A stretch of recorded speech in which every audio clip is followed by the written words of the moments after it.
Assalamualaikum warahmatullahi wabarakatuh. Perkenalkan, nama saya Afan Amir Selvi Rahman. Kali ini saya akan mencoba mempresentasikan materi panduan Control Objective for Information and Related Technology atau kita singkat sebagai COVID-5, yaitu panduan proses DSS 02 Managed Service Request and Incidents. Nah, sebelumnya di dalam dunia informasi dan teknologi atau IT ini, kita kadang kali mendapatkan sebuah cerita seorang user teknologi informasi meminta sejumlah permintaan-permintaan kecil seperti bagaimana cara mengubah parameter aplikasi, lalu permudahan login, dan kadang terdapat insiden-insiden seperti hang, hard disk, yang tidak bisa diakses, lalu lupa password dan lain sebagainya. Nah, membantu mereka ini sangat penting, oleh karena itulah di COVID-5 ini ada yang namanya Managed Service Request and Incidents atau berkode DSS 02 untuk membantu menyelesaikan permintaan mereka dan memberikan pelayanan hingga solusi diberikan. Oke, selanjutnya, deskripsi. Nah, DSS 02 ini menyediakan sebuah layanan responsif terhadap request dan resolusi user yang berhubungan dengan suatu insiden, seperti mengembalikan keadaan pelayanan, mengarsipkan dan memenuhi permintaan user, serta menginvestigasi, mendiagnosa, dan mempercepat dan menyelesaikan permasalahan. Next. Adapun purpose-nya itu memberi tujuan untuk meningkatkan produktivitas dan meminimalisir dengan solusi yang tanggap ketika terdapat kesalahan dengan berpatokan pada keluhan yang disampaikan oleh user.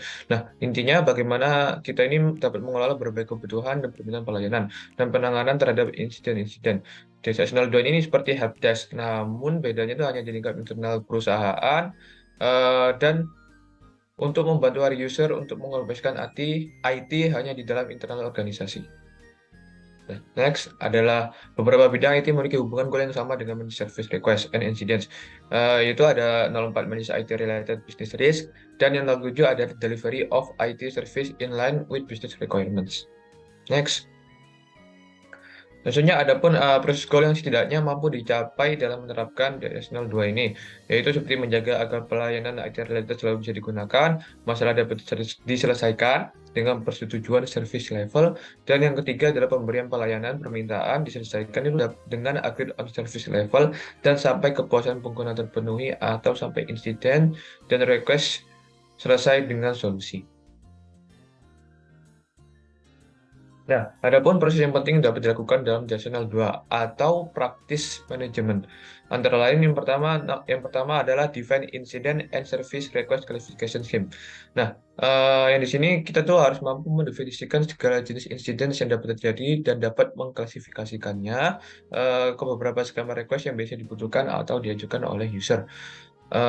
Nah, proses kalibrasi kali ini bisa dilakukan seperti melihat insiden-insiden masa lampau yang bisa bersifat minor ataupun major subjeknya, berhubungan dengan administrasi, klasifikasi, support sistem, dan lain sebagainya.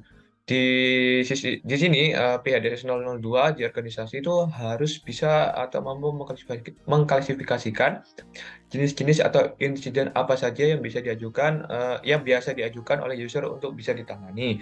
Nah, mengklasifikasian ini penting, Mbak, sangat-sangat penting karena dapat mempermudah efektivitas pengelolaan insiden yang diajukan oleh user dan mengamalkannya ke pihak yang bisa menyelesaikannya.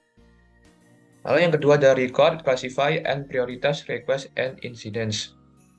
Nah, yang kedua ini adalah semua permintaan dan insiden itu haruslah direcord, diklasifikasikan dan dapat melihat skala prioritasnya. Mana yang bisa ditunda, mana yang bukan fundamental dan tidak perlu diurus, dan mana yang harus segera diselesaikan atau nice to have to be done. Dan yang ketiga adalah verify, approve, and fulfill service request. Yang ketiga ini semua permintaan yang telah diajukan itu harus diverifikasi, disetujui, dan baru dipenuhi. Nah, karena terkadang itu terdapat permintaan dari user yang tidak penting dan tidak fundamental untuk diurus. Sehingga kita harus pintar-pintar mengolah agar sumber daya yang kita gunakan bisa efisien dan efektif, dan mana prioritas harus diselesaikan. Prioritas tertinggi mana yang harus diselesaikan.